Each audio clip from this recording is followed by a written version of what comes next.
안녕하세요. 저희 방송은 일일 방송이 힘들 정도로 재정이 열악합니다.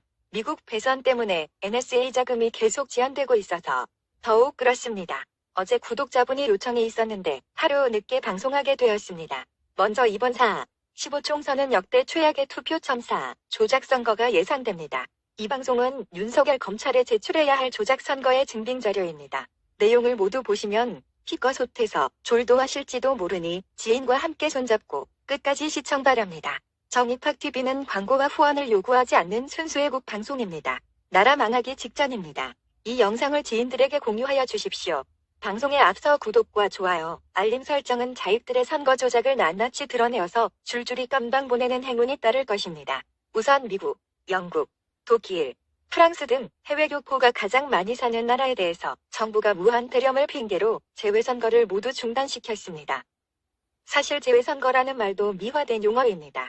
해외선거라고 하면 친근감이 없이 느껴지고 재외선거로 바꾸는 쪽은 민주당입니다. 거의 민주당 몰표 나온다는데 선거 조작입니다. 잔대가리 대마왕들이고 사기치는 데는 1등 선수들입니다. 이번 선거에 우파가 질 수밖에 없는 정말 웃기는 진실이 뒤에 나옵니다. 끝까지 시청 바랍니다. 해외 동포가 미국만 200만입니다. 전 세계의 해외 동포 실제 숫자는 800만이 넘습니다. 그 구성을 보면 중국이 250만 명, 미국이 200만 명입니다. 외국 국적자가 56% 이상 증가하고 있습니다. 좌빨들의 해외 간첩 늘리기 공작이 도를 넘은 것 같습니다. 5.18 유공자 늘리듯이 선만 닿으면 포섭하여 국적을 취득하게 해줍니다. 해외 공관들 일제 전수조사하여 간첩단을 일망타진해야 합니다. 얼마 전에 프랑스인이 체포되었는데 박근혜 탄핵 시위에 참가하였고 북한 스파이라는 것이 밝혀졌죠. 이런 숫자만 보아도 이번 4.15 총선은 남한 좌우익의 대결이기도 하지만 한반도 전쟁을 앞둔 미중 선거전쟁입니다. 해외 동포 800만이 들고 일어나야 할 중대 사건입니다. 그 중대함의 이유를 지금부터 밝혀보겠습니다. 전 세계의 해외 동포 평균 투표율은 23.8%로 나왔습니다. 그런데 캄보디아나 베트남, 중국 등의 동남아 공산 국가에서는 평균 투표율이 50%가 넘게 나왔습니다. 이거 뭔가 냄새가 나지 않습니까? 전부 북한 공산당, 중국 공산당과 관련이 많은 국가들 아닙니까? 이것은 미국 교포에게 중앙선관위가 보낸 선거 통지문입니다.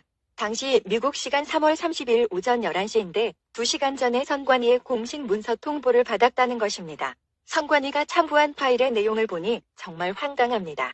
내용은 재외국민 투표가 취소되었지만 귀국해서 투표는 할 수 있는데 4월 1일까지 귀국해서 귀국 신고를 하라는 것입니다.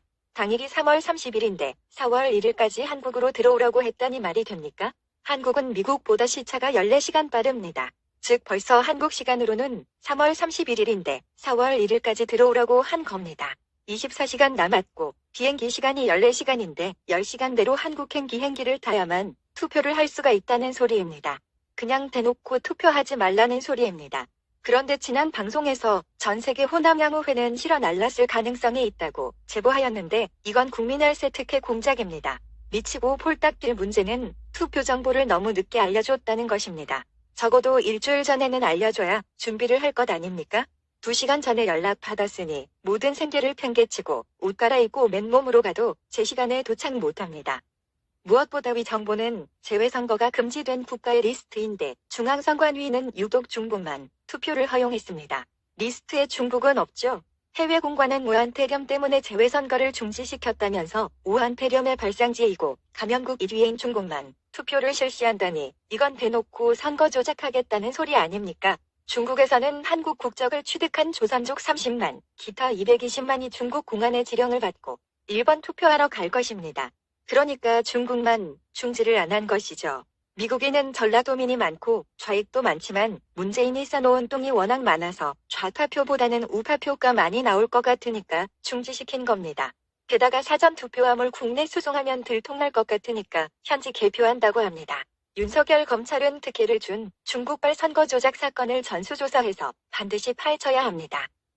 또 해외 동포들이 국내 사정을 어떻게 알고 올바른 투표를 하겠습니까? 이번에는 후보 난립의 군소정당이 많아서 투표용지가 48cm짜리도 있습니다. 내국인도 똥인지 된장인지 우리무중인데 말입니다. 결론적으로 재외선거 제도는 국회 청원으로 반드시 무효화시켜야 합니다. 이번 선거에는 우파들은 간첩이 되어야 합니다. 독재 간첩 정권하에서는 간첩처럼 소리 소문 없이 투표장 주변에 숨어서 조작 선거를 감시해야 합니다. 진성 간첩과 우파 간첩의 대결입니다. 아직도 우파는 소파에 기대어 강아지 털이나 쓰다듬으며 느긋합니다. 국가가 존망의 위기에 처했습니다. 첨언입니다. 방송 언론들은 조작 선거 성공으로 이미 정부 쪽에 붙는 눈치입니다. 이런 조작 선거가 판을 치고 있으면 고발 정신으로 올바른 보도를 하는 것이 언론의 기본 자세 아닙니까? 기가 찹니다. 문재인은 얼마 전에 조선일보를 극찬한 적이 있었습니다. 이 뜻은 말 잘 안 들으면 조선족 동원해서 죽여버리겠다. 예전에 셀카 비디오 찍어놓은 것과 발리겠다는 협박입니다. 이 친구의 말은 거꾸로 해석하면 답이 있습니다. 윤석열 검찰총장 임명식 자리의 발언도 비슷했죠. 제 입으로 살아있는 권력으로 조사하라 해놓고 청와대를 조지니까 드림팀이 깨졌다고 호해합니다. 지소미아 파기에 실패하니까 못생동 옷을 입고 아차산에 올라가서 내 본심은 그게 아니라고 시진핑에게 사인을 보냅니다. 전형적인 간첩의 행동 양식입니다. 말과 행동의 앞뒤가 안 맞는 것입니다. 이번 선거는 역대급 투표 참사로 역대급으로 감방갈 놈들 많습니다. 문재인이 여기저기 따질러 놓은 놈이 하도 많아서 윤석열 검찰이 제대로 수사할 수 있을지도 의문입니다. 이럴 때일수록 우파는 100% 손에 손잡고 표정으로 그야